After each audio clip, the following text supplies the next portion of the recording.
ఏమన్నారండి, ఒక మాట తిట్టారండి, అత్తయ్య గారు బాగా మంచోళ్ళు. చూసుకుంటారు, అదే, అదిట్లో లేదండి. అదే. కానీ కొడుకుని వెనకేసుకొచ్చుకుంటారు. అదేలే పాపం ఇంకా తెలియదులేండి. ఆవిడ నిన్ను వెనకేసుకొస్తుంది, కొడుకుని వెనకేసుకుని నా కోడలు ఈవిడేనండి అంటుంది. అంటే మీ జనరేషన్ ఎట్లా అయిపోయిందంటే వాళ్ళు 4 గోడల మధ్య ఇక భర్త ఏమైనా తెస్తే తినటం, లేకపోతే మగాళ్లే డామినేషన్, ఇంట్లో వాళ్ళే చూసుకోవాలనే క్యారెక్టర్. అసలు ఆవిడ ఏం అనలేవు, నీ కొడుకుని ఇలా పెంచావేంటి, నువ్వు బాగానే పెంచుంటావు తల్లి. ఆయన బయట సొసైటీలో తిరిగి ఓహో జెంట్స్ ఇలా ఉండాలేమో అనుకుని విచ్చలవిడిగా తయారయ్యాడు నీ కొడుకు. అదొకటే. ఇంకోటి ఏంటంటే భర్త మంచం మీద ఉన్నాడు, ఆవిడకి ప్రాణాల మీదకి వచ్చేటటువంటి పరిస్థితి. ఇప్పుడు సంపాదించి కొద్ది గొప్ప తినిపించేటటువంటి మగాడు ఎవరన్నా ఉన్నాడంటే కొడుకే. ఇప్పుడు కొడుకుని చెడ్డ చేసుకోలేదు ఈరోజు, కాబట్టి ఆవిడ అలా మాట్లాడుతుంది. కాబట్టి నీ జీవితాన్ని ఏది నువ్వెలా కాపాడుకుంటావు అనేటటువంటిది ఒకసారి చూద్దాం. ఏమ్మా, ఎందుకంటే నేను ఇందాకే అడిగా, మీ పేరెంట్స్కి తెలుసా అంటే కనుక వద్దు సార్, మా పేరెంట్స్ వరకు తెలియక్కర్లేదు, నా జీవితం ఏదో నేను చూసుకుందామని. ఇక్కడ ఎవరు కావాలి, మాలాంటి పెద్దవాళ్ళు ఎప్పుడు వస్తారు, ఫేజ్ 2లో వస్తారు. సో నువ్వు ఆల్రెడీ మీ పేరెంట్స్ని ఇన్వాల్వ్ చేసి ఇతనికి ఒక గడ్డి పెట్టుంటే కనుక అసలు నిజాలు బయట వచ్చాయి. లేదు సార్, ఇప్పుడు మా ఫ్యామిలీకి తెలిసిందంటే నీ కొడుకు అలాంటోడా అని ఈవిడిని అంటారు. ఈవిడికి అసలు ఏమీ తెలియదు సార్.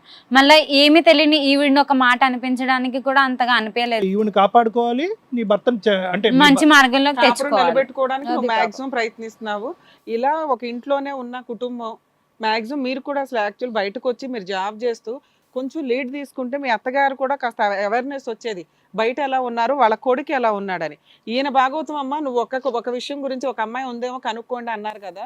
మా టీము ఎంక్వైరీ చేస్తే ఇంకొక మీరు ఎక్స్పెక్ట్ చేయలేని ఇన్సిడెంట్లు మాకు జరిగినాయి. మేము అసలు ఇప్పటిదాకా ఎందుకు ప్లాస్టర్ వేసుకొని కూర్చున్నాం నోటికి అంటే కాస్త ఆశ్చర్యకరమైన విషయాలమ్మా.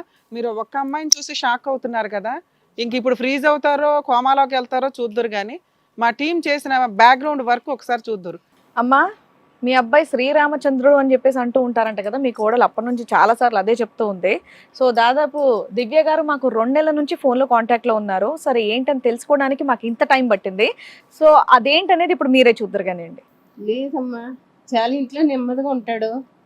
ఆ నెమ్మది ఏంటనేది ఇప్పుడు మీరు చూద్దరు కానీ బయట చేయాల్సి రండి. చేసుకుంటూ వచ్చాడు. ఎవరమ్మా వీళ్ళందరూ బర్త్డే పార్టీకి ఆటరండి అమ్మా.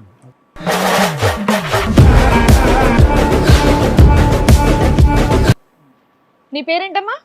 సంజయ్. నీ పేరు? రమ్య. ఏమ్మా, ఆయన ఎవరో తెలుసా? తెలుసు, మా ఆయనే కదా. ఆ? మా ఆయన. ఏంటి ఇంతమందా? నన్నే అనుకున్నా, ఈమెను అనుకున్నా, వీళ్ళు కూడానా? ఇంకా నిజం చెప్పు, నిజమే. ఎంత మందితో పెడతారు ఇంకా వాళ్ళెవరో నాకు ఎందుకు కొడుతున్నావు? మరి నువ్వు చేసిన బాగోతు నలుగురు కనబడుతున్నారు, నాతో వాళ్ళెవరో నలుగురు తెలియదంటే నీకు అర్థం కావట్లేదా? తెలియదంటున్నా, వాళ్ళు నా మొగుడు అంటున్నారు కదా. ఏం అవసరం ఉందా వాళ్ళకి మొగుడు అనేది? అంటున్నావు నువ్వు. ఏమో మిమ్మల్ని మ్యారేజ్ చేసుకుని ఎన్ని ఇయర్స్ అయింది? ఆ అమ్మాయి 1 year బ్యాక్ చేసుకున్నాడు, ఈవిడ 9 ఏళ్ల క్రితం. మీరెంత? 3 years? నువ్వు 6 years అవుతుంది. 6 years? First, second, third, fourth బర్త్డేకి ఒకలా? ఎవరంటే వాళ్ళు అలా వస్తారు. ఏమ్మా వింటున్నావా? మీ అబ్బాయి యొక్క భాగవతం. ఎవరన్నా ఒక అమ్మాయి వచ్చి ఇతను నా భర్త అని చెప్తుందా ప్రపంచంలో? ఈయన చెప్తున్నారు, నలుగురు వచ్చి చెప్పారు ఇక్కడ. శ్రీరామచంద్రుడు అని ఇప్పుడు అనొద్దే. మీరు ఏదైనా చేయగలిగితే ఇక్కడ ఉండండి, లేదంటే దయచేయండి. అమ్మా, ఇలాంటి సర్ప్రైజ్లు ఇంకొన్ని వస్తాయి, మీరు ఏమనుకోకపోతే మీరు కొంచెం అలా బయట ఉండండి. నాకే చేకొస్తుంది మేడం. షేక్ వస్తుంది కదా మమ్మీ. మీరు వెళ్ళండి అమ్మా, మీరు వెళ్ళండి. కొంచెం మీ అబ్బాయికి ఆవిడ కొన్ని వాటర్ ఇవ్వండి మేడం, కొన్ని వాటర్ ఇవ్వండి అమ్మా. ఆడ కూర్చోబెట్టండి. ఆవిడ వణికిపోతున్నారు. వాడు తట్టుకోలేదు. ఒక పక్కన భర్త ఎలా ఉన్నాడు, ఇంకో పక్క నుంచి కొడుకు ఎలా ఉన్నాడు అంటే ఇంకేముంది వాడి పరిస్థితి. ఏంటిది ఇదంతా? ఇంకా లేదు కాదు కూడదేంటి? వీళ్ళేనా? లేదు మేడం, అసలు వాళ్ళు ఎవరో కూడా తెలియదు. తెలీదా? ఏమో వాళ్ళకి తెలియదు అంటున్నారు అక్కడ. ఇదే పాట పాడుతున్నావు మేడం, వాళ్ళకి పిల్లలు ఉన్నారేమో అడగండి మేడం, నాలా బుగ్గిపాలు అవుతారు వాళ్ళు. పిల్లలు ఏం లేదు, ఇప్పుడే ఎందుకు పిల్లలు చేసుకోవడం, ఫ్యూచర్ లో ఎక్కడికక్కడ ఆ జాగ్రత్త అయితే తీసుకుంటున్నాడు. తీసుకున్నాడు సార్ ఉన్నంతలో. తర్వాత మనం ఫ్యూచర్ లో సెటిల్ అయినాక ఇప్పుడు నాకు అది ఎందుకు అనేసి అబార్షన్ చేయించాడు మేడం. నానా ఈ 4 ఫోన్లు ఇవేనా? వాళ్ళు ఎవరో తెలియదు మేడం, మీరు అట్ట చెప్తారా మేడం? 4 బెట్టింగ్లకి 4 ఫోన్లు ఇక్కడికా? మేడం 4 కాదు, ఇంకొన్ని ఇంకా 2 ఫోన్లు ఉన్నాయి. ఇంకా ఉన్నాయి, ఉండండి రండి. అమ్మో, మేము అంటే ఫోన్లు అంటే ఆ ఫోన్లు అనుకున్నాం, ఇవా ఫోన్లు? బాబోయ్, ఇదేందా బాగా క్రికెట్ టీమ్ లా ఉంది.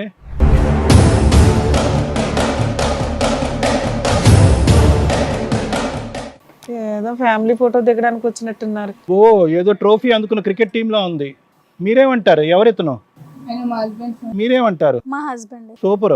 ఏంటి అమ్మ, నీకు ఏంటండి పెళ్లి ఇవన్నీ? ఎన్ని years సరిపోయినారా ఇంకెందుకు 4 years ఆ నీకు పెళ్ళి? సార్ ఎవ్రీ ఇయర్ ఒకళ్ళు పెళ్లి చేసుకున్నాడు సార్. అదే ఇయర్లీ. ఈ రోజు బర్త్డే కదా, ఈ రోజు ఏమన్నా ఉందా?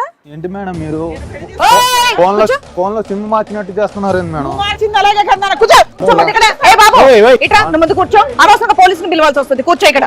మర్యాద కూర్చో నువ్వు ఇక్కడ. నువ్వు పోతాను అక్కడ పంపారు కానీ నువ్వు కూర్చో ఇక్కడ.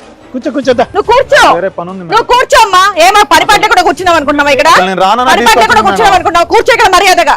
నా చేయలేకొస్తుంది, మీ ఆవిడది కాదు. నా చేయలేకొస్తుంది చెప్తున్నాను నేను. మొత్తం బయటపడింది. ఇప్పుడు భయం వేస్తుందా? చేసింది మంచి పనా? కూర్చో. వెళ్ళిపోతున్నావు, ఇంకేం పని ఉంది? ఇంకొకటి వస్తా అని చెప్పిందా? కేక్ కటింగ్ అవ్వలేదు, కూర్చో. నీ గురించి ఎంక్వైరీ చేస్తే బయటపడినవి ఇవి, ఇంకా బయటపడినవి ఎన్ని ఉన్నాయో. ఎంక్వైరీ చేసే సాక్ష్యాలు ఏమి మేడం? వీళ్ళే సాక్ష్యాలు నాన్న, వీళ్ళ దగ్గర వీళ్ళే photos సాక్ష్యాలు ఉన్నాయి. అంటే? వీళ్ళ దగ్గర ఫొటోస్ ఉన్నాయి. నువ్వు ఒప్పుకోవట్లేదు చూసావా, నిన్ను మెచ్చుకోవాలి. పోలీస్ స్టేషన్ కి తీసుకెళ్లి నిన్ను ఏం చేయాలో అది చేస్తే నువ్వు అప్పుడు ఒప్పుకుంటావు అరే ఇవన్నీ. బాబు, వాళ్ళందరూ గొయ్యి తీసి పాతేసేటట్టున్నారు. ఇప్పుడే అదంతా కాదు. నేను బాలేనా? అంతమందిని పెట్టుకోవడానికి అంత కొవ్వెక్కి కొట్టుకుంటున్నావా నువ్వు? అంత ఎక్కి కొట్టుకుంటున్నావా? అమ్మ, నీకు చాలా మంది ఉన్నారు నీ వెనకట్లు అడిగేవాళ్ళు అందరూ. అమ్మ అంటే మీరు ఎవరు కూడా లెక్కపత్రం లేకుండా ఎక్కడి నుంచి వచ్చాడో చూడకుండానే గుళ్ళో పెళ్లి చేసుకున్నారా? ఎక్కడ పెళ్లి చేసుకున్నారు? లేదు, మాటలతో నమ్మించి మోసం చేసిండు. ఇవన్నీ లవ్ మ్యారేజ్ లేనా? అవును. ఇది ఒకటే అరేంజ్డ్ మ్యారేజ్ వ్యవహారం. అవును. అంటే ఇంత అలా మోసం చేస్తావు నన్ను. మా అమ్మ నాన్నకి తెలిస్తే మీ అమ్మ నాన్న పరువు నీ పరువు ఎక్కడ పోతుందో అని ఆలోచించినందుకు ఇంత బాగా చేస్తావా నువ్వు? నిన్ను మోసం చేయలేదే, వాళ్ళు ఎవరో నాకు తెలియదు అంటుంది. నీకు అర్థం మోసం కాదు. చెక్కనే ఈ 5గురు వచ్చి నన్ను పెళ్లి చేసుకున్నారని అంటారా? తెలీదు అసలుకి. నాకు తెలుసా? నాకు తెలియకుండా ఇయ్య నడిపిస్తున్నావా ఇంకెన్నో ఆవిడకేం నడిపిస్తున్నావు? తెలుసుదయ్యా, నువ్వు వెనకాల ఈవిడికి చేసే పెళ్లి బాగోతాలు. 9 ఏళ్ళు అవుతుందంటమ్మా. ఈవిడ తర్వాత మీ అందరినీ చేసుకున్నాడు. మీరేంటి అంత సైలెంట్? షాక్ లో ఉన్నారండి అంతే. నాకు ఒక కొడుకు కూడా ఉన్నాడు, 5 ఏళ్ల కొడుకు ఉన్నాడు నాకు. అమ్మా, ఇప్పుడు ఏంటి వీళ్ళందరూ రోజుకు కూడా సోమ మంగళ బుధ ఇంకా ఒకరు ఉన్నారా? ఏంటి సార్ అలా మాట్లాడరు? రోజు మరి ఇంకేంటి మరి, అంతే కదా. ఇప్పుడు వాళ్ళందరూ ఎవరు? 6 మెంబర్స్. అందుకే వారానికి ఒక రోజు వస్తున్నాడంట అందరు ఇళ్ళకి. ఇంకొకరు మిగిలి ఉన్నారు. నెక్స్ట్ ఇయర్ ఇంకొకరు ఎంట్రీ ఏమో. మా ఇంటికి వచ్చి 4 days నాకు లీవ్ ఉన్నది, పని ఉన్నది, ఇది ఉంది, అది ఉంది. ఇన్ని సంవత్సరాలు ఎలా నమ్మారు తల్లి మీరంతా? అసలు ఎంత ఎంత దారుణంగా ఉన్నారేంటి? మీకు బుద్ధి లేదా అసలు? ఎందుకు ఇప్పుడు 4 సంవత్సరాలు 5 సంవత్సరాలు అవుతుంది, ఒక వ్యక్తి ఎవ్రీ 4 days కో 5 days కో ఏది వస్తున్నాడంటే చెప్పడు మీకు మేడం, బుద్ధి ఉండదా? అది ఏం చెప్పడు. అది ఏం చెప్పనప్పుడు అడిగినా చెప్పు కానీ తీసి అవసరం కొట్టాలి లేదు కదా. అని చెప్పేస్తాడు. ఏం చెప్పడు. అమ్మ చెప్పట్లేదు అంటే కనుక మీ జీవితాలు అన్నింటిలో రిస్క్ లో ఉన్నాయని అర్థం. కాబట్టి అక్కడి నుంచి మీరు దయచేయాలనేటటువంటిది అర్థం. చెప్పట్లేదంటే కనుక అట్లా 5 సంవత్సరాలు సర్దుకుంటారా? లవ్ మ్యారేజ్ చేసుకున్నాడు కదా మేడం. అసలు వాళ్ళ ఇంటికి వెళ్ళాలని మీకు ఎప్పుడు అనిపించలేదా? ఇంటికి వెళ్దాం పదంటే ఇప్పుడు వద్దు, సెటిల్ అయినాక వెళ్దాం. మా ఇంట్లో మా ఎన్ని అమ్మ నాన్న సంవత్సరాలు? సరే, నువ్వంటే 1 year. ఈ సీనియర్లు ఉన్నారు ఇక్కడ, 5 ఏళ్ళు సెటిల్ అవుతుంటే 6 ఏళ్ళు సెటిల్ అవుతుంటే అమ్మ నాన్న ఊరుకుంటారా? లేరు, నేను ఒక్కనే అని మాకు చెప్పేసిండు మేడం. అంటే కష్టపడుతున్నాడు కదా, ఎందుకు? కష్టపడుతున్నాడు, లవ్ చేశాడు. అమ్మ, లవ్ మ్యారేజ్ అంటే నిజంగా లవ్ చేసేవాడు లవ్ మ్యారేజ్ చేసుకోవాడు. ఇక్కడ లవ్ కాదు, కొవ్వు. అందరి మీద ఏంటంటే కోరిక అతను ఛాలెంజ్ తీసుకుంటున్నాడు. చేస్తున్నాడు. మీరు అసలు వైఫ్లే కాదంటున్నాడు. ఏ రకంగా ప్రూవ్ చేసుకుంటాం అనుకుంటున్నారు మీరు? ఫేస్బుక్ లో చాటింగ్, వీడియో కాల్స్. వాటితో పెళ్ళైనట్ట, అబార్షన్ చేయించిన వాటితో హాస్పిటల్ పెళ్ళైనట్ట, హాస్పిటల్స్ వాటితో పెళ్ళైనట్ల. ఫేస్బుక్ లో ఎవిడెన్స్లు పెళ్లి కింద పనికిరావు. మీ మధ్య రిలేషన్స్ కి పనికొస్తే అభాషణలు చేయించడం ఎవరైనా చేయించుకుంటున్నారు ఈ మధ్య. దీనికి లెక్కే లేకుండా పోయింది సమాజంలో. అడగండి, చేసుకున్నాడో లేదో అడుగు, చెప్తాడు. ఒక భార్య తప్ప ఇంకెవరో రియాక్ట్ అవట్లా. మీరు నిజంగా షాక్ లో ఉన్నారో, మీకు ఇదంతా అలవాట్లాగా ఉందో, లేదా మోసపోవడానికి రెడీగా ఉన్నారో అర్థమే కావట్లా. ఒక చీటర్ కూర్చొని ఇంతవరకు మీ మొఖాలు తెలియవని చెప్తున్నాడు అక్కడ. మీరు కాదు మేడం, తనని ఒక్కటే అనండి, నాతో ఉంటారా వాళ్ళతో ఉంటారా అని అడగండి. ఎందుకు అడగాలమ్మా? నీ బాధ నీదే అమ్మా. వెనకాల 5 ఉన్నారమ్మా. ఉన్నారు అక్కడ. ఒక జీవితాలు నాశనం అయితే మేమెందుకు అడుగుతాం? ఇచ్చడా నీకు? ఏయ్, వదిలే, అసలు నువ్వు చెప్పావు ఎవరు నువ్వు అసలుకి? ఎందుకంటున్నావు? తెలియదని ఎందుకు? చెప్పినావు కదా. మీరు ఎగస్ట్రాలు చేయమాకండి. మొదలు చొక్కా ఉంది. అసలు ఎవరు మీరు? మీ బుద్ధులు ఎక్కడ ఏడ్చినాయి అమ్మా? మీ బుద్ధులు ఎక్కడ ఏడ్చినాయి? ఎవరు మీరు? ఎందుకు వస్తున్నారు మీదకి? అసలు ఎవరు మీరు అంటే దానికి ఆన్సర్ కావాలి. మీరు నాటకాలు పడుకున్నారు. అసలు ఎవరు మీరు? గుర్తు పట్టట్లేవా? వస్తావా? తప్పకుండా మీరు ఏంటి ఇప్పుడు నిజం చెప్పు. వీళ్ళ 5గుని పిల్లల కారా? తెలీదే, నిన్ను నేను తెలీదు. ఎంతమందిని మెయింటైన్ చేస్తావు? నువ్వు ఇట్రా.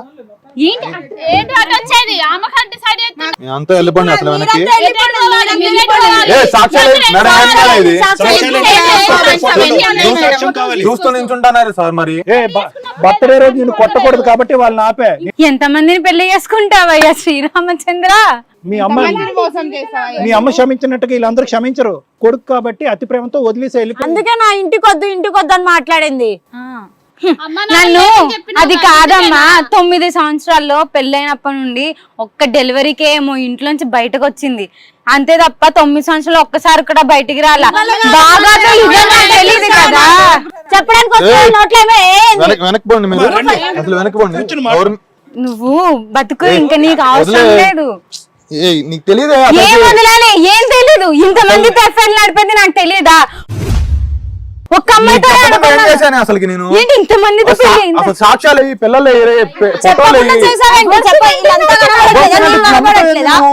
మనం నమ్మాలి కదా. వాళ్ళందరూ నాకు అబోర్షన్ చేపించా అంటున్నారు కదా. నువ్వు కూడా తయారైంది. తయారవ్వాలి. పిల్లలు ఉంటేనే పిల్లలు లేకపోతే పెళ్లి ఉండదా? అందరికి మరి అట్ట మోసం చేసినట్టు సార్. పిల్లలు ఉంటే పెళ్లి అయితే ఇది సార్ తాలేదు సార్ మెల్లో మాట్లాడుతున్నావు. చేయలేదా వాళ్ళంతా? తాలేదు మెల్లో సిగ్గు లేకుండా బయటకు నువ్వు మంచి పని చేస్తావు, తాళేసుకొని బయటకు రావాలా? అసలు నీకు మాట్లాడే ఇది లేదు. ఏంది లేదు ఇది? అయినా ఆ అమ్మాయిని అంటావు ఎందుకు? నీకుండాలి సిగ్గు. పెళ్ళం ఒక సరిపోదా? కావాలా నీకు? కూర్చో. అదేంటి పాప వాళ్ళు చూడాలి, ఏం చేయలేక షాక్ అయిపోయి ఉన్నారు వాళ్ళు.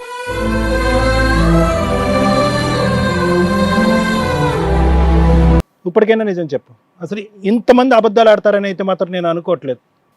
ఏం జరుగుతుంది అసలు? నీ ప్రాబ్లం ఏంటి? సార్ నాకు కోరిక ఎక్కువ సార్. కోరికలు ఎక్కువ. ఒక్కొక్కరిని వాడుకొని వదిలేద్దాం అని ఒక్కొక్కరిని ఒక్కొక్కలా పెళ్లి చేసుకున్నావు.